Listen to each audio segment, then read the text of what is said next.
एक बार फिर से स्वागत है आप सभी श्रोतागणों का मेरे चैनल रागनी सिंह में। आइए सुनते हैं मालती जोशी जी की बेहतरीन कहानियों में से एक कहानी, उसने नहीं कहा। तो चलिए शुरू करते हैं कहानी, उसने नहीं कहा। वह नहाकर निकला ही था कि शोभा ने कहा, जरा बाहर जाकर तो देखिए क्या है। उसने बेजारी से पूछा, पर अपनी उत्सुकता को रोक न सका।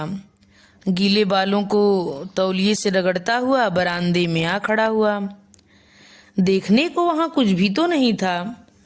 अपने पीछे चली आई शोभा पर वह बरसने वाला ही था कि उसने कहा, अरे जरा बाहर तो देखिए बाबूजी को।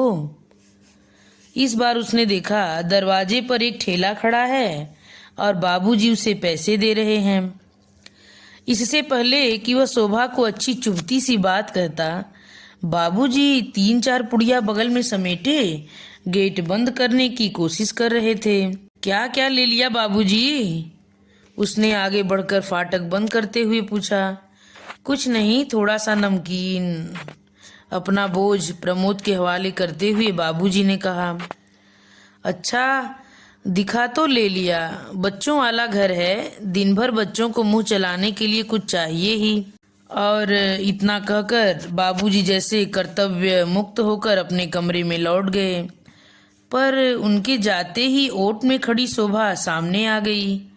लो भाई, संभालो अपनी अमानत, प्रमोद ने सामान उसकी ओर बढ़ाते हुए कहा, किंतु वह वैसी ही तनी हुई मुद्रा में दूर खड़ी रही। अरे लो भाई, मुझे तैयार होने दो, अब 9:15 हो रहे हैं। यह है क्या? उसने रूखे स्वर में पूछा। नमकीन है, बाबूजी बच्चों के लिए खरीद कर लाए हैं। आपके बच्चों ने कभी राह चलते ठेले की कोई चीज खाई है? ठीक है भाई, पर मैं बाबूजी से तो यह सब नहीं कह सकता ना। उन्हें अपने लाडले पर प्यार आ गया है, तो बीच में बोलने वाला मैं कौन होता हूँ। उनका मन हुआ तो वे खरीद लाए।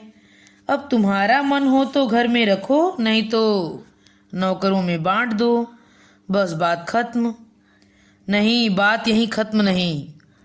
प्रमोद भीतर जाने को मुड़ा ही था कि शोभा का सख्त स्वर सुनकर बीच में ही रुक गया वह। यह कि मैं इसका मतलब खूब समझती हूँ। साफ साफ कहो ना, वक्त बेवक्त कुछ देखती नहीं, बस बहस लेकर बैठ जाती हो। जरा घड़ी तो देखो। मुझे मालूम है यह सब मुझे दिखाने के लिए किया गया है। मेरी समझ में अब भी कुछ नहीं आ रहा है, ठीक से बताओ। 2-4 दिन से उनकी मंडली को नाश्ता नहीं दे पा रही हूं ना, इसलिए यह नाटक रचा गया है। लेकिन क्या नाश्ता नहीं दिया गया? तुम्हें मालूम है बाबूजी सूखी चाय कभी नहीं पीते। बाबूजी के लिए किसने मना किया? पर पूरी बारात को तो मैं रोज खिला नहीं सकती। बिस्कुट उस्कुट से काम चल जाता तो तब भी गनीमत थी। पर आपके पिता तो चाहते हैं कि दिन भर हलवाई की कढ़ाई चढ़ी रहे। पता नहीं किस जमाने में रहते हैं। न तो उन्हें इस बात की परवाह है कि बाजार आकाश छू रहा है, न इस बात का ही ख्याल है कि घर में गैस नहीं है या कि नौकर बीमार पड़ा है। मजबूर हैं बेचारे। माँ ने ऐसी शाही आदतें डाल दी हैं, अब भला इस उम्र में छूटेंगी वे। पर शोभा की तसल्ली नहीं हुई। खाने की मेज पर भी उसका भुनभुनाना जारी रहा। आखिर तंग आकर प्रमोद बोला, अच्छे भले पड़े थे गांव में, तुम्हें ही शौक चढ़ा था बुलाने का, अब क्यों रोती हो? हम लोगों के होते हुए वहां उनका अकेला रहना क्या अच्छा लग रहा था? आखिर संतान किस दिन के लिए होती है? शोभा ने बुजुर्गाना लहजे में कहा। जब इतनी समझदार हो तो सहना भी सीखो। तुमने क्या सोचा था कि बाबूजी आएंगे तो मोम के गुड्डे की तरह कमरे में बैठे रहेंगे? मैं क्या पागल हूँ? बल्कि मैंने तो सोचा था कि घर में बड़े बुजुर्ग के रहने से एक दबदबा सा रहेगा, बच्चों पर कुछ अच्छे संस्कार होंगे, आपके टूर पर चले जाने के बाद अकेला सा नहीं लगेगा। कभी कभार सिनेमा या क्लब जाते समय बच्चों को निश्चिंत छोड़कर जा सकेंगे। तुम्हारी यह सारी ख्वाहिशें पूरी नहीं हो रही हैं, फिर जरा सी बात का बतंगड़ क्यों बना लेती हो? जरा सब्र से काम लेना सीखो। कहने को प्रमोद कह गया, पर जानता था कि अब मेज पर बैठना खतरे से खाली नहीं है। शोभा अगर शुरू हो गई तो दफ्तर के लिए लेट करवा कर ही छोड़ेगी। बार बार घड़ी की ओर देखता हुआ वह फुर्ती से उठ खड़ा हुआ और वाश बेसिन पर हाथ धोने लगा। बात आधे में ही टूट जाने से शोभा क्षुब्ध हो गई। वह साफ देख रहा था। वह सौंफ, इलायची, पेन, रुमाल, स्कूटर की चाबियां, सारी चीजें चुपचाप उसके पास लाकर रख दी गईं और वह चुपचाप सिर झुकाए जूते पहनने का नाटक करता रहा। घड़ी की सुई प्रतिपल आगे भाग रही थी और मान मनोवल का जरा भी समय उसके पास नहीं था। यही तो हो जाता है, शोभा जरा जरा सी बात पर बुरा मान जाती है, पर वही बातें वह कितनी बार सुने और सुन भी ले तो निराकरण का उपाय क्या है। यह सच है कि बाबूजी के आते ही घर में आम दफ्त बढ़ गई। पिछले 10 साल से वही शहर में है, पर गिने चुने लोगों के यहाँ ही आना जाना होता है। मोहल्ले वालों से तो बस दुआ सलाम होती रहती है। कभी कभी घंटे 2 घंटे किसी के यहाँ रह गए हों ऐसा याद नहीं पड़ता। यहाँ कोई उसका बुरा भी नहीं मानता। सभी अपनी व्यस्त दिनचर्या में डूबे रहते हैं। बाबूजी को यहाँ बुलाते समय प्रमोद इसी बात को लेकर चिंतित था कि उनका समय यहाँ कैसे कटेगा। जब से याद पड़ता है उसने बाबूजी को हमेशा लोगों से घिरा हुआ ही देखा है। जानता है कि अकेलेपन से बढ़कर कोई सजा उनके लिए नहीं है, और यहाँ तो दिन भर घर पर सन्नाटा सा खिंचा रहता है। बच्चे सुबह 9 बजे ही स्कूल निकल जाते हैं और स्कूल के बाद ट्यूशन आदि से निपट कर ही घर लौटते हैं। वह भी 10 बजे का गया 6 बजे तक लौट पाता है। इतनी देर बाबूजी घर में क्या करेंगे? लाइब्रेरी की किताबें भी आखिर कोई कितनी पढ़ेगा। वैसे भी उन्हें पढ़ने का ज़्यादा शौक कभी नहीं रहा, परंतु बाबूजी के सामने यह समस्या कभी उठी ही नहीं। पहली ही बार सुबह की सैर को गए तो 3-4 पेंशनरों को साथ पकड़ लाए। उन्हें गर्मा गर्म चाय नाश्ता कराया। प्रमोद भी खुश हुआ कि चलो हम उम्रों के बीच अब आसानी से इनका वक्त कट जाएगा। प्रमोद तो अपनी परेशानियों से मुक्त होकर हल्का अनुभव करने लगा था, पर शोभा की परेशानियां एकदम बढ़ गई थीं। सुबह का समय वैसे ही घड़ी से होड़ करके बीतता था, अब इन बुजुर्गवारों के चाय नाश्ते का काम और बढ़ गया था। बाबूजी शहर से लौटते ही दीपू को चाय का ऑर्डर भेज देते। तब शोभा को बड़ी कोफ्त होती। अब वो बच्चों को तैयार करे, रसोई देखे या सुबह से चाय ही बनाती रहे। सितम यह होता कि भल्ला साहब के पिताजी दूध लेने के लिए घर से चलते हैं और फिर बाबूजी की बैठक में रम जाते हैं। फिर गोपाल को उनके यहाँ दूध पहुँचाने भी जाना पड़ता है। दीपू नीतू को तैयार करती शोभा खींच उठती है। इन लोगों को तो कोई काम नहीं, तो क्या सभी लोग पेंशन लेकर बैठ जाएं? यह तो होती है सुबह की महफिल। दोपहर को बाबूजी शतरंज लेकर बैठ जाते हैं। 2-4 खेलने वाले और 2-4 देखने वाले जुट ही जाते हैं। 5 बजे तक चाय और शरबत के 2-4 दौर हो जाते हैं। इस समय बाबूजी की इच्छा होती है कि घर का बना कोई गर्मा गर्म नाश्ता भी परोसा जाए। फिर बाबूजी इशारा करके मेहमानों को खिलाते जाते हैं और बहू की तारीफ भी करते जाते हैं। पहले शोभा इस प्रशंसा से बड़ी पुलकित होती थी, पर अब उसे कोफ्त होने लगती है। शाम को मिश्रा जी के बड़े भाई साहब प्रीति को डांस क्लास में छोड़ने के लिए घर से निकलते हैं। प्रीति को अकेले जाते डर भी लगता है और ताऊ जी के साथ जाते शर्म भी आती है। वह यहाँ तो साथ आ जाती है, फिर नारंग साहब की ज्योति के साथ आगे बढ़ लेती है। घर वापस लौटने की बजाय ताऊ जी बाबूजी के पास बैठकर तो भतीजी की प्रतीक्षा करते हैं और नई सभ्यता को कोसते रहते हैं। चाय उनके लिए भी बनती ही है। अपनी पूरी की पूरी पेंशन बाबूजी प्रमोद के हाथ में पकड़ा देते हैं तो वह संकोच से गड़ जाता है, पर शोभा भुनभुनाती रहती है। 150 रुपये पकड़ा देते हैं तो सोचते हैं जग जीत लिया। जरा बाजार जाकर पता करें तो गस आ जाए। परेशान हो उठता है प्रमोद, पत्नी को कैसे समझाए कि जिंदगी भर यही तो कमाया है बाबूजी ने। जंगल में भी बैठ गए हैं तो 4 लोग आसपास जुट आए हैं, फिर यह तो इतना बड़ा शहर है। दिन भर बहुत बेचैन बना रहा प्रमोद। शोभा की परेशानी को समझ रहा था, पर माँ कैसे तालमेल बिठा लेती थी।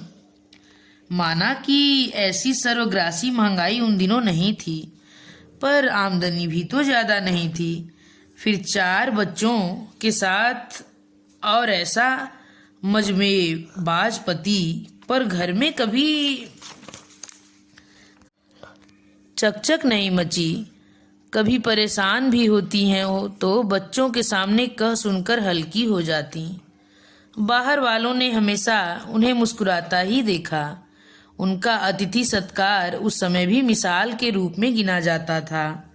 याद है उसे, कई बार सब्जी के लिए उबले आलूओं को मसलकर ही माँ ने कचौड़ी बना दी है और बच्चों को सिर्फ कोरी दाल से रोटी तोड़नी पड़ी है। कभी उबलते दूध में चावल डालकर खीर बना दी गई है। दोपहर की चाय न मिली तो न सही। कभी महीने का अंत है तो बच्चे अचार से ही काम चला रहे हैं। पर उस समय भी कोई भूला भटका आ निकलता तो माँ झट से कढ़ाई चढ़ाकर बेसन घोल लेती और आंगन में लगे अजवाइन या पोई के पत्तों की पकौड़ी उतार देती। उनका एक ही सिद्धांत था, अपने घर में हम कैसे भी रह लें, पर घर आया मेहमान संतुष्ट होकर जाना चाहिए। और घर में आने वालों की संख्या क्या कम थी। नाते रिश्तेदारों तो खैर थे ही, उनसे ज्यादा संख्या तो बाबूजी के दोस्तों की थी। कुछ तो इतने बेतकल्लुफ की सीधे रसोई में आ धमकते और बच्चों के साथ ही शुरू हो जाते, पर माँ के माथे पर कभी बल नहीं पड़ते। उन दिनों बाबूजी एक खास रविवारी भोज का आयोजन करते रहते। उसके लिए माँ ने चीनी की प्लेटें, एक भगोना और कलछी अलग रख छोड़े थे। आंगन के छोर पर बने एक चूल्हे पर यह कार्यक्रम चलता। माँ रविवार को सुबह उठकर वहाँ झाड़ू बुहारी करती, मसाला पीस कर रखती, आटा सान कर रखती। सारा सामान एक बार वहाँ सजा देने के बाद जो मंदिर की राह लेती तो शाम ढले ही घर लौटती। दिन भर उनके मुंह में अन्न का दाना भी नहीं जाता। पड़ोसी ने कहती, पति के पापों का प्रायश्चित कर रही है बिन्नों की माँ। माँ हंसकर कहती, कोट का पाप कटी का पुण्य। अब किसी का खाने का मन है और हमें बनाना नहीं आता तो हम यहाँ बैठकर क्या करें, उतनी देर ठाकुर जी की सेवा ही सही। लेकिन अपने घर में तुम्हें यह सब अच्छा लगता है। इतने सारे होटल तो हैं, बिन्नों के बाबूजी वहीं जाया करे तो क्या हर्ज। अरे वाह, माँ तमक कर कहती, अपना घर होते हुए होटल में क्यों जाएगा कोई। वहाँ खाने से मन भरता है कभी, और इतने संगी साथी लेकर होटल जाने का भूता है किसी का। सच तो था, बाबूजी के समय शामिज भोज में 10-12 लोग तो कम से कम आते ही थे। होता यह चंदे से ही था, पर उनमें से कई ऐसे थे जो घर से छिपकर आते थे। वृषभान चाचा तो ऐसे थे जो चंदा भी नहीं दे पाते थे, पर बिना बुलाए ही आ टपकते। तब माँ कहती, मर्द मानुस है, खाने पीने की हवस कोई कहाँ तक दबाएगा बेचारा। घर में नहीं मिलता भी तो इधर उधर लार टपकाता फिरता है। शुरू शुरू में तो माँ बच्चों का खाना बनाकर रख जाती थी, पर बाद में आमिल चाचा बच्चों को खींचकर अपनी पंगत में ले जाने लगे। माँ को पता चला तो हाथ जोड़कर बोली, लाला लड़के तुम्हारे हैं, जैसे चाहे गुड़ सिखा देना, मैं कुछ नहीं बोलूँगी, पर लड़कियों को बख्श दो, पता नहीं कैसी ससुराल मिले। मर्द मानुस तो अपने शौक बाहर जाकर पूरे कर लेता है, पर यदि इनकी जीभ को स्वाद लग गया तो छटपटाती फिरेंगी। उस समय तो सारी बातें इतनी रूटीन हो गई थीं कि कुछ भी अस्वाभाविक नहीं लगती थी, पर आज सोचते हुए कैसा आश्चर्य होता है। मुश्किल से 4 किताबें पढ़ी, कट्टर धार्मिक संस्कारों में पली बढ़ी माँ इतनी सूझबूझ, इतना विवेक, इतनी सुघड़ता कहाँ से ले आई वह? कौन सा विश्वविद्यालय था जहाँ से माँ ने यह विद्या सीखी थी? अभाव में मुस्कुराने की विद्या, पति के दोषों को खूबसूरती से ढांपने की विद्या, बच्चों के भविष्य में दूर से झांक लेने की विद्या, मध्यम वर्गीय विपन्नता के बावजूद भी सिर उठाकर चलने की विद्या। कहाँ से सीखा था माँ ने यह सब? माँ के प्रति उसका मन नए सिरे से श्रद्धा नत हो आया। सच, ऐसी संगिनी को खोकर बाबूजी कितने अकेले पड़ गए होंगे। पता नहीं उसके मन में कैसा ज्वार उमड़ा कि घर लौटते समय उसने स्कूटर की सामने वाली बास्केट तरह तरह के खाद्य पदार्थों की थैलियों से भरी हुई थी।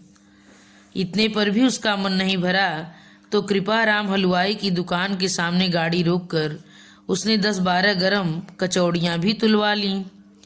स्कूटर पार्क कर वह किसी स्कूली बच्चे की सी आतुरता से सीधा बाबूजी के कमरे में घुस गया। बाबूजी, कचौड़ी लीजिए, बिल्कुल कड़ाही से निकलवा कर लाया हूँ। अपने यहाँ का मशहूर हलवाई है, आपके शहर की टक्कर का तो नहीं। बाबूजी विस्मित हो उसकी ओर देखते रहे, फिर धीरे से बोले, इतनी क्या है बेटे, अंदर भिजवा दो, सब लोग साथ ही ले लेंगे। संकोच से गड़ गया वह। ठीक तो है, बाबूजी क्या ऐसे ही हाथ में लेकर खा लेंगे? अपनी उमंग में उसे याद ही नहीं रहा कि शाम की चाय बाबूजी उसके साथ भी ले लेते हैं। स्कूटर का सामान निकालकर गोपाल अंदर ले जा रहा था कि उसने उसे आवाज़ दी। कचौड़ी का लिफाफा उसे पकड़ाते हुए बाकी सामान खुद ले लिया और अलमारी में एक एक सिरे से जमाने लगा। बाबूजी कुछ देर तो शांति से देखते रहे, फिर धीरे से बोले, यह क्या हो रहा है बेटे? जरा शहर तक निकल गया था, बड़ी फेमस दुकान है वहाँ, अग्रवाल नमकीन भंडार। सोचा यहाँ तक आया हूँ तो कुछ लेता चलूँ। तो क्या हुआ बाबूजी? यह खराब होने वाली चीज़ थोड़े ही है। तली हुई मूंग की दाल, ये बीकानेरी भुजिया, ये रतलामी सेब और ये तली हुई मूंगफलियाँ, इन्हें आजकल टेस्टी कहते हैं। ठीक है, बाबूजी ने उसे रोकते हुए कहा। अब ले आए हो तो ठीक है, पर यहाँ क्या नुमाइश लगा रहे हो? जाकर बहू को संभलवा दो। इस प्रश्न से प्रमोद बचना चाहता था। हकलाते हुए बोला, उधर के लिए भी लाया हूँ, गाड़ी में पैकेट्स रखे हैं। इधर के लिए अलग से लाए हो? क्यों? अक्सर आपके पास लोग बाग आते रहते हैं ना, तो? बाबूजी का स्वर उनकी दृष्टि की ही तरह तीखा था। प्रमोद की सिट्टी पिट्टी गुम हुई जा रही थी, फिर भी हिम्मत करके बोला, दरअसल मैंने सोचा कि कभी आपको अंदर से मंगाते हुए संकोच लगे तो, मतलब यह कि वक्त बेवक्त कोई आ भी गया तो आप परेशान नहीं होंगे। तो बेटे एक काम और करो जी, एक बिजली का चूल्हा और पतीली भी यहाँ रखवा दो। बेवक्त कोई आए तो मैं चाय भी बना लिया करूँ। बाबूजी आप समझ नहीं रहे हैं। मैं सब समझ रहा हूँ बेटे, और एक बात तुम भी समझ लो कि मेरे पास जो भी लोग आते हैं वे खाते पीते घरों के शरीफ आदमी हैं। एक कप चाय अगर हम उन्हें पिलाते हैं तो उसमें अपने ही घर की इज्जत बढ़ती है, अपना ही बखान होता है। हम किसी पर कोई एहसान नहीं करते। मैं क्या यह सब समझता नहीं बाबूजी? इसी वातावरण में तो पलकर बड़ा हुआ हूँ। पर होता क्या है कि कभी कभी कोई प्रॉब्लम आ जाती है तो लेडीज़ परेशान हो जाती हैं, इसलिए कह रहा था। हाँ बेटे, यह बात तूने ठीक कही, न कहता तो शायद मेरी समझ में कभी आती ही नहीं। बाबूजी ने नाटकी मुद्रा में कहा, दरअसल बेटे मेरे घर में तो कोई लेडी थी नहीं, एक सीधी सादी घरेलू औरत थी, इसलिए नहीं जानता कि परेशानी क्या होती है। अच्छा किया बेटे तुमने बतला दिया। इतनी देर से प्रमोद किसी स्कूली लड़के की तरह भीगी बिल्ली बना हुआ खड़ा था, लेकिन इस व्यंग से जैसे वह तिलमिला उठा। एक तो वैसे ही दिन भर सोच कर परेशान हो गया था, बाबूजी की इस बात ने उसका रहा सहा संयम भी छीन लिया। चीख कर बोला, आप कैसे जानेंगे कि परेशानी क्या होती है? आपने कभी जानने की कोशिश भी की है? हमसे पूछिए कि माँ ने किन हालात में गृहस्थी की गाड़ी खींची है। आपके शौक पूरे करने के लिए उसने क्या कुछ नहीं सहा है। कितने कितने त्योहार पुरानी साड़ियों में मना लिए हैं, कितनी सर्दियां एक इकलौते ऊनी स्वेटर में निकाल दी हैं, कितनी राखियों पर उन्हें मैके जाने से इनकार कर भाइयों को दरवाजे से लौटा दिया, कितनी बार। लेकिन प्रमोद अपनी बात पूरी नहीं कर पाया। उसने देखा कि बाबूजी का चेहरा सफेद पड़ गया है, पैर कांपने लगे हैं। एकाएक उसका सारा आक्रोश ठंडा पड़ गया। उन्हें सहारा देकर पास की आराम कुर्सी पर बिठाते हुए उसने पूछा, आपकी तबीयत तो ठीक है ना? बाबूजी कुछ नहीं बोले, अपनी हथेलियों में मुंह छिपाए कुछ देर खामोश बैठे रहे। प्रमोद धीरे धीरे उनके तलुए सहलाता रहा। इससे ज्यादा उसे कुछ सूझा ही नहीं। एक लंबे अंतराल के बाद बाबूजी ने सिर उठाया और डूबती सी आवाज में बोले, मैं जानता हूँ बेटे कि मेरी गृहस्थी एक मामूली से क्लर्क की गृहस्थी थी, पर तुम्हारी माँ ने राजा रईसों की सी शान दे दी थी। साक्षात लक्ष्मी का रूप थी वह। मुझे मालूम है कि उसके लिए रोज रोज नई साड़ियाँ मैं नहीं जुटा सका, पर यह भी जानता हूँ कि घर आई हर बहन बेटी नई चूनर के साथ ही विदा हुई है। अपनी जिंदगी चाहे उसने एक ऊनी कपड़े में गुजार दी हो, पर तुम्हारे चाचा लोग शादी होने तक उसी के हाथ के स्वेटर पहनते रहे। घर में हम लोग चाहे जैसा खाते पहनते रहे हों, पर आने वाला मेहमान तृप्त होकर ही लौटा है। मुझ जैसे की गृहस्थी चलाना उसी के बस की बात थी। वह न होती तो पता नहीं क्या होता। बाबूजी ने एक दीर्घ निश्वास लिया और बोले, वह न होती तो गृहस्थी का इतना फैलाव ही क्यों होता?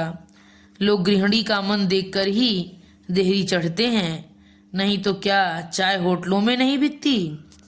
प्रमोद उत्तर में कुछ कहता, इससे पहले ही जैसे उन्हें कुछ याद आ गया। बोले, अच्छा सच बताना, अभी जो तुम इतना सब कुछ कह गए, तो उसने कभी तुमसे यह सब कहा था? तुम्हें मरने वाले की कसम सच सच बताना। उनके स्वर की आर्द्रता से प्रमोद परेशान हो उठा। छड़ी का आवेश में कही गई उसकी बात इतने गहरे बैठ जाएगी उसने नहीं सोचा था। सांत्वना में कोई अच्छी सी बात कहना चाह रहा था कि गेट खड़का। उसने उचक कर देखा, मिश्रा जी के बड़े भाई साहब आ रहे थे। उसे लगा जैसे यह प्रीति के ताऊ जी नहीं साक्षात भगवान हो। बाऊजी, ताऊ जी आ रहे हैं, मिश्रा जी के भाई साहब, उसने बाबूजी का ध्यान बटाते हुए कहा।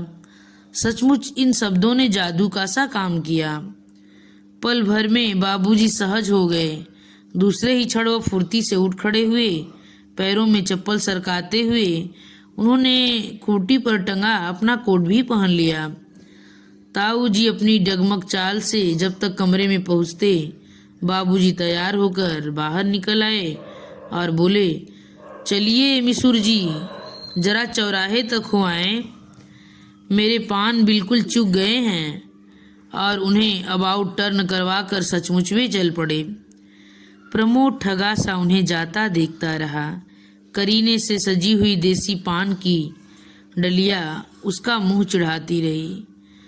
इसी के साथ यह कहानी समाप्त होती है। अगर यह कहानी आप लोगों को पसंद आए तो कृपया मेरे चैनल को सब्सक्राइब और लाइक करना मत भूलिए। और यह कहानी आप लोगों को कैसी लगी कमेंट बॉक्स में लिखकर जरूर बताइए। धन्यवाद।